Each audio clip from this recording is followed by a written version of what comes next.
Welcome to the 42nd Annual International Sun and Fun Convention and Fly-In at the Lakeland Linder Regional Airport in beautiful and mostly sunny Lakeland, Florida.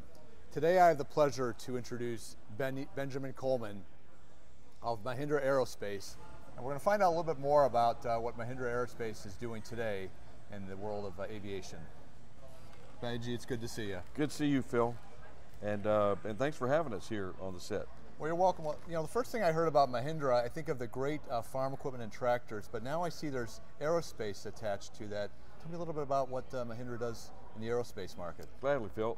We took a tractor and we nailed some wings on it, and then we put a prop on a PTO on the takeoff in the back, and it just flies great. It's a little heavy, but no, actually, Phil, the Mahindra Aerospace is, of course, as you know, a major conglomerate in Bangalore, India, and they are noted for the tractor equipment. But they got their start actually back in the 40s making Willys Jeeps for the U.S. government during the Korean War, and that's where Mahindra and Mr. Mahindra himself is still there. And Gips Aero was making aircraft down in the outback of Australia, and called the Airvan. And it was a kind of an off-take of the GA-20. That's a Gips Aero. That's not General Aviation 20. The Fat Man, they call it, and that's a tribute to people that have a larger girth on it. But Fat Man is actually a Piper Pawnee, and it was they bought the rights from Piper, and they actually made ag airplanes down in Australia. Okay. So they took some of the technology from the GA-20, the Fat Man, and the founders, George Morgan was one of the founders, and George said to the Outback guys, what are you looking for in an airplane? I mean, for literally missionary flights and so forth. And they started giving them dimensions, and it should be able to do this, it should be able to do that. And they wound up with the Airvan. They built the airplane literally around the cabin dimensions that they wanted, height, width, and length. So the Airvan is it's kind of a boxy little airplane, but it also fits in the category between the Cessna 206 and the Cessna Caravan, the 206 and the 208. Of course, Cessna makes the 207, but it's just a kind of a stretched version of the 206. But the Airvan, the GA8 Airvan, Gips Aero Airvan, is right in the middle range there, and it's a 4,200-pound gross weight airplane. And right now we're flying behind a Lycoming IO and TIO 540 engine, 300 and 320 horsepower. And it's just a tremendous little airplane, and probably the safest, well, no probably about it, it is the safest general aviation airplane. The safest general aviation airplane that's available today on the market, because it was built to the most common standards of Part 23. All the safety information that the FAA could muster to put into the certification requirements is in on that aircraft.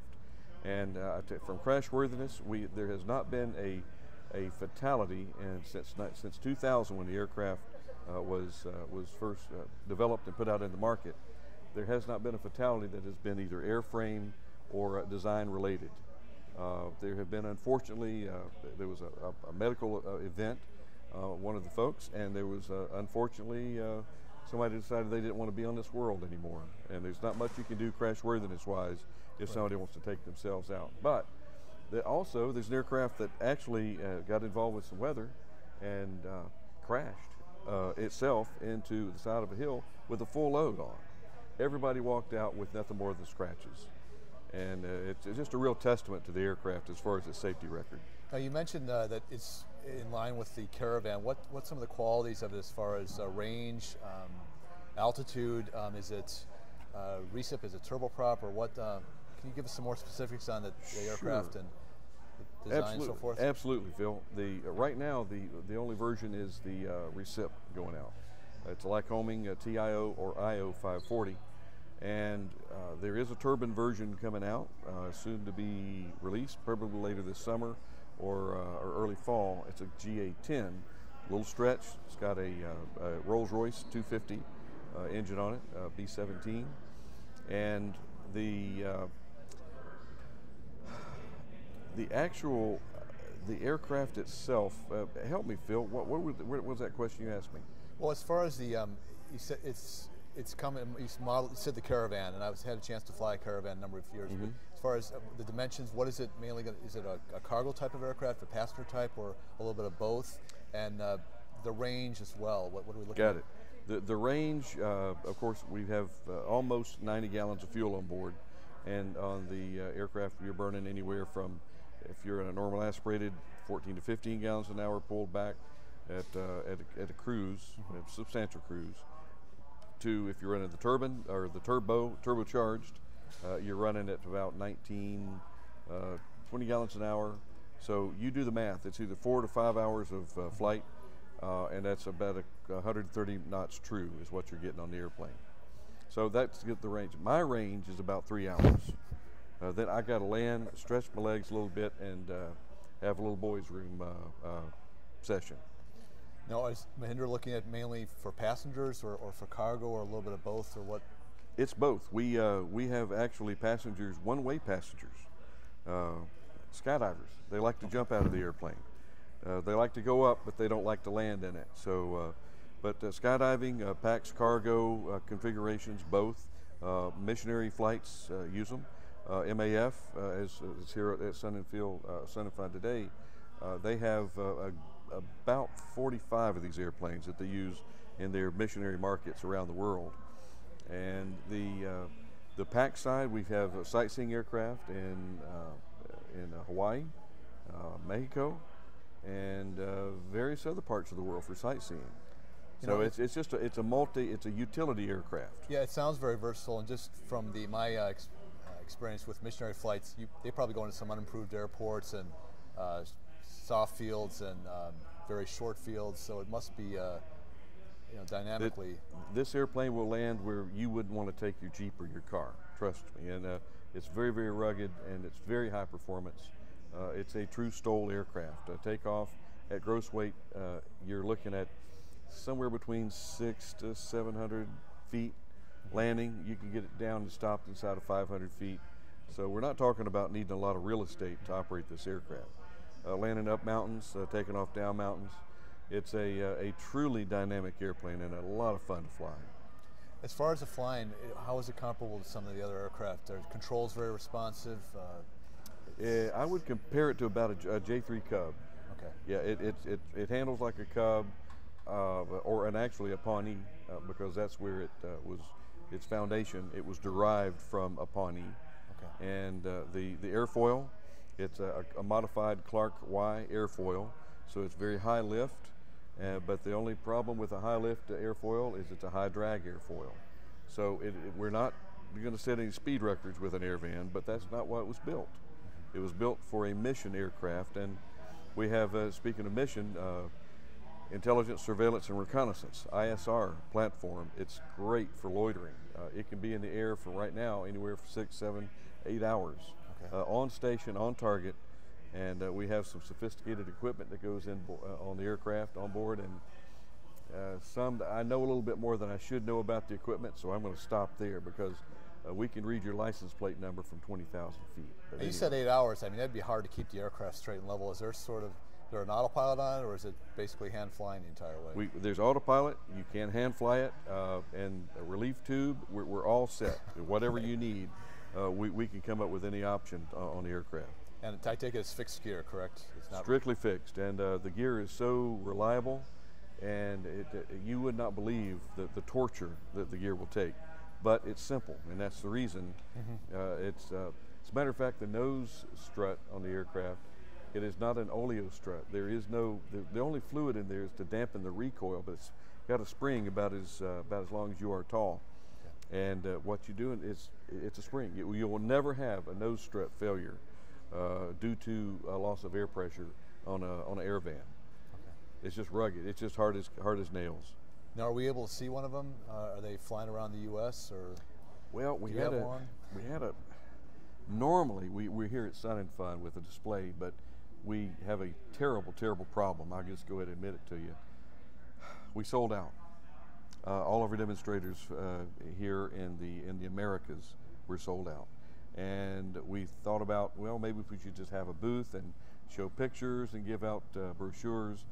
Nah, we really need to have an airplane here to let you get in, get the feel of it, see the perspective and the visibility, and people like to touch and feel things. So that's the reason that we're going to kind of remuster and make sure next year we definitely have an airplane. And we're having to pedal fast to get one for Oshkosh, to get up at least one, possibly two for Oshkosh.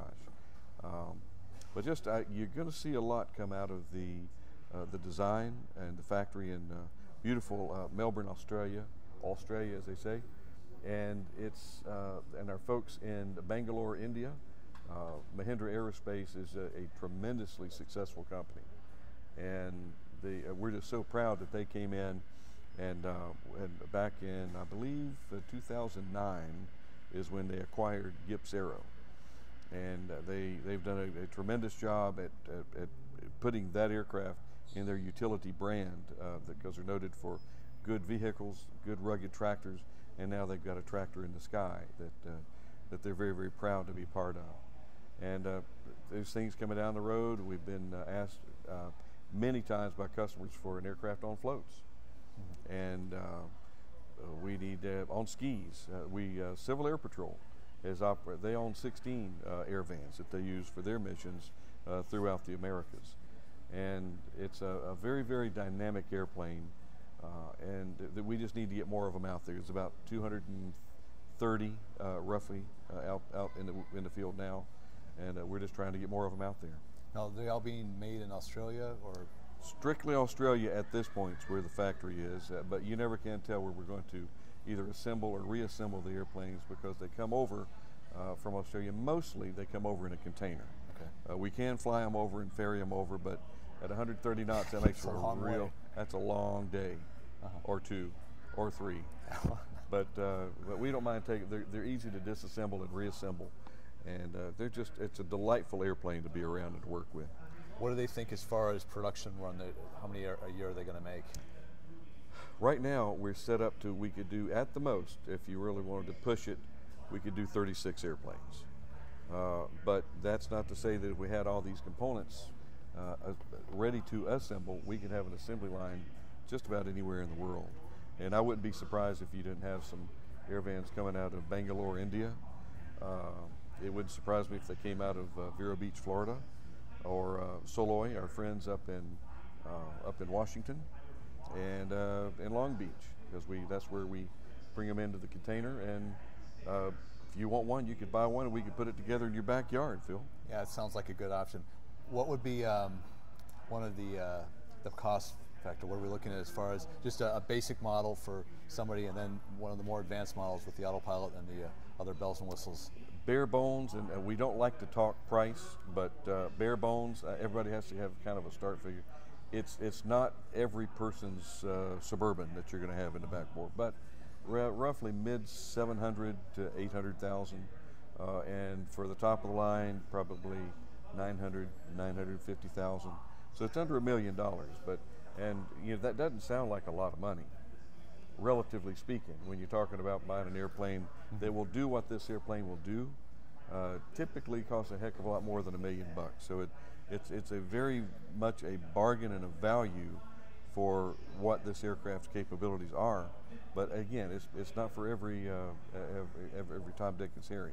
Well, but it would seem for fields that are unimproved, areas of Alaska, cargo-wise, it seems that there's definitely a market for that, and especially the quality that Mahindra has in the farm equipment market. Sure. If that's transferred over to the airplane, I can imagine it's going to be a tremendous piece of equipment. Oh, and it is. The market is, we do have some private individuals that have one. They use it for the family Suburban, that you can load up mom, the kids, dog, golf clubs, and go somewhere.